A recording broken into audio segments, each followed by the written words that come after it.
कहानी के hero song को हो जाता है अपनी सिस्टर इन लॉ पिंग से प्यार, लेकिन उसके भाई जी की हो जाती है मौत, जिसका जिम्मेदार वो सॉन्ग को ही मान रही थी। लेकिन सॉन्ग किलर नहीं था। बट कहानी का ये ट्विस्ट नहीं है। ट्विस्ट ये है कि क्या एक्चुअल में पिंग जी से ही प्यार करती थी, या फिर सॉन्ग से उसका कोई पुराना रिश्ता था। जानेंगे हम ऐसी कहानी में, और एंड में पिंग किसे चूज करने वाली है। जानने के लिए वीडियो के लास्ट तक ज़रूर बने रहना। चलिए कहानी की शुरुआत करते हैं। ड्रामा की शुरुआत में सॉन्ग की एंट्री के साथ साथ हमें दिखाया जा रहा होता है कि उसी के भाई जी का डेथ रिचुअल हो रहा था। उसकी गर्लफ्रेंड पिंग उसके डेथ रिचुअल में थी और वो काफ़ी रो रही होती है। सॉन्ग यहाँ पर पिंग को उठाने का कोशिश करता है तो वो उस पर गुस्सा में कहती है कि तुम तो यहाँ आना भी डिज़र्व नहीं करते हो। जी तुम्हारा भाई था। वो उसको रोने से चुप कराते हुए पिंग को किस कर लेता है। इस बात पर पिंग उस पर गुस्सा करते हुए कहती है कि ये क्या बकवास कर रहे हो, ये तुम्हारा भाई था और उसी का ये डेथ रिचुअल चल रहा है, तुम ऐसा कैसे कर सकते हो।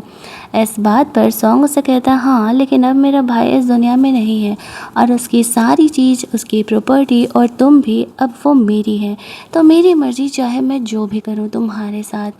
पेंग को सॉन्ग की इन बातों से उससे और ज़्यादा नफरत होने लगता है और वो उसे वहाँ से जाने के लिए कहती है। वो उसे कहती है कि अगर जी इस दुनिया में नहीं है तो मैं अकेले रहना पसंद करूँगी तुम्हारे साथ रहने के बजाय। वो पेंग को किस कर रहा होता है, लेकिन पेंग गुस्से में सॉन्ग को धक्का दे देती है। लेकिन वो कहाँ ही रुकने वाला था। सॉन्ग को पेंग की इन हरकतों से बहुत ही गुस्सा आ रहा होता है। वो पेंग से प्यार करता था और प्रॉब्लम ये था कि वो उसकी इस फीलिंग को समझने के लिए तैयार ही नहीं थी। एक ऐसे मिसअंडरस्टैंडिंग पेंग को सॉन्ग को लेकर के हो गई थी, जिस वजह से कि वो उसे नफ़रत करने लगी थी।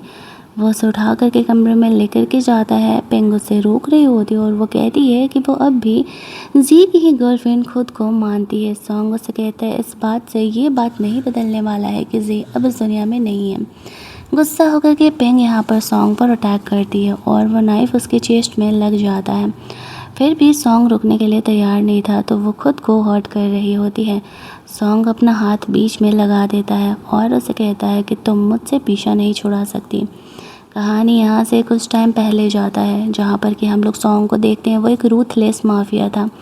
उन्हीं के एक टीम मेंबर ने उसे धोखा दिया था। इस बात पर सॉन्ग उसकी पिटाई लगाते हुए कहता है मुझे धोखा देने वाले लोग बिल्कुल भी नहीं पसंद है। वो उससे माफ़ी मांगते हुए कह रहा था कि मैं क्या करूं, तुम ही बताओ। मेरी बीवी बच्चों को लेकर के उन लोगों ने मुझे ब्लैकमेल किया था, तो मुझे मजबूरी में ऐसा करना पड़ा था।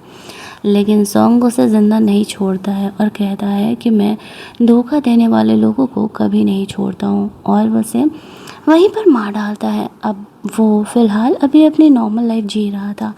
अब तक जी जिंदा था और दोनों भाइयों में बहुत ही प्यार था, लेकिन सॉन्ग की इस ब्लैक दुनिया से उसने जी को अलग करके रखा हुआ था। वो एक दिन वहाँ से बाहर निकलता है क्योंकि कुछ गुंडे उसके पीछे पड़े हुए थे। तभी पेंग वहाँ पर अपने बॉयफ्रेंड जी का फ्लावर बुके से लेती है। जी कुछ दिनों में उससे मिलने के लिए आने वाला था। आजकल वो ज़्यादा ही बिजी चल रहा होता है। वो उससे फ़ोन पर बताता है कि मेरा भाई सॉन्ग भी उसी शहर में है, हो सके तो उससे मिल लेना, उससे अच्छा लगेगा अपनी भाभी से मिल के। जैसे ही वो फ़ोन रखती है तभी वो सॉन्ग से टकराती है। सॉन्ग वहाँ से गुजर रहा था। वो उसके साथ कोजी होने की एक्टिंग करता है क्योंकि गुंडे उसके पीछे पड़े थे और गुंडों को देख करके ये ना लगे कि एक्चुअल में ये सॉन्ग है और वो वहाँ से चले जाएं। पेंग नोटिस करती है कि वो इंजर्ड है, तो वो उसका हेल्प करने का डिसाइड करती है। यहाँ पर वो ऐसे उसे किस करने की एक्टिंग करती है ताकि गुंडे लोग वहाँ से चले जाएं।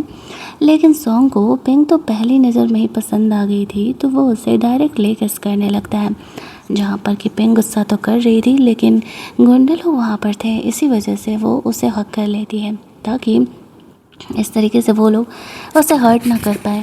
उसके जाने के बाद वो नोटिस करती है कि सॉन्ग ऐसे इंजर्ड है, तो वो उसके हेयर रिबन ले करके खुद ही बांधने लगता है।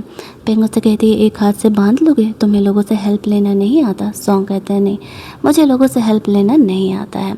तो फिर पेंग ज़बरदस्ती उसके हाथ पर ऐसे रिबन टाइटली बांधती है ताकि ब्लड फ्लो रुक जाए।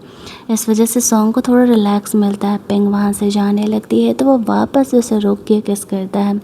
वो पेंग को लेकर के ऑब्सेस हो रहा था, तो पेंग गुस्से में उसे थप्पड़ मार देती है और कहती है कि तुम मेरे साथ ऐसा बिहेवियर नहीं कर सकते, मेरा एक बॉयफ्रेंड भी है। तभी वहाँ पर सॉन्ग को उसके भाई जी का कॉल आने लगता है। जी उसे कहता है कि भाई तू किधर है, तू अपनी भाभी से मिलने के लिए कब जा रहा है। सॉन्ग उसे कहता है कि भाई मैंने थोड़ा यहाँ प्रॉब्लम में फंस गया था, बट अब वो प्रॉब्लम सॉल्व हो गया है, जैसे ही मुझे मौका मिलता है मैं भाभी से मिलने के लिए ज़रूर जाऊँगा। ये कहता है वो, अब उसे पता ही नहीं था कि एक्चुअल में वो पेंग के साथ है। इधर पेंग को अपने फ्रेंड का कॉल आने लगता है। जैसे ही सॉन्ग फ़ोन रखता है, पेंग का कॉल बजता है।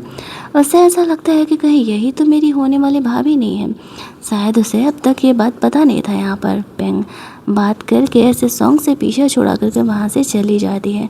सॉन्ग तो पेंग से मिल करके खुश था और वो सोच रहा होता है कि वो उसे जल्दी ही ढूंढ निकालेगा ताकि वो वापस उसे अपनी गर्लफ्रेंड बना सके। पेंग का फ्लावर बुके भी वो उठा लेता है। इसके बाद का सीन हम लोग देखते हैं कि वो अपने ऑफिस में था और उसके सेक्रेटरी ने पेंग के बारे में सब कुछ पता लगाया हुआ था। पेंग क्या करती है, उसका नाम क्या है, किस फैमिली से बिलोंग करती है और साथ ही में उसका बॉयफ्रेंड कौन है। सॉन्ग को उसके बॉयफ्रेंड में तो इंटरेस्ट नहीं था क्योंकि वो जानता था कि वो इतना हैंडसम, रिच, पावरफुल है कि कोई भी बंदी उसके प्यार में पड़ ही जाएगी। लेकिन शायद उसे पता नहीं था लड़कियों को हमेशा ही वही चीज़ नहीं चाहिए होती है। यहीं दूसरी तरफ हम लोग देखते हैं कि वो पेंग के फ़ोटोज़ को देख रहा होता है, लेकिन इससे पहले कि वो उसके बॉयफ्रेंड के फ़ोटो तक पहुंच पाता उसे कॉल आ जाता है और उसे वहां से जाना पड़ता है। अगर वो अभी यहाँ पर जी का फ़ोटो देख लेता तो उसे पता चल जाता कि एक्चुअल में वही उसकी होने वाली भाभी है। कॉल उसके इम्पोर्टेंट फैमिली मेम्बर का था, दैट्स वाई उसे वहाँ से निकलना पड़ता है।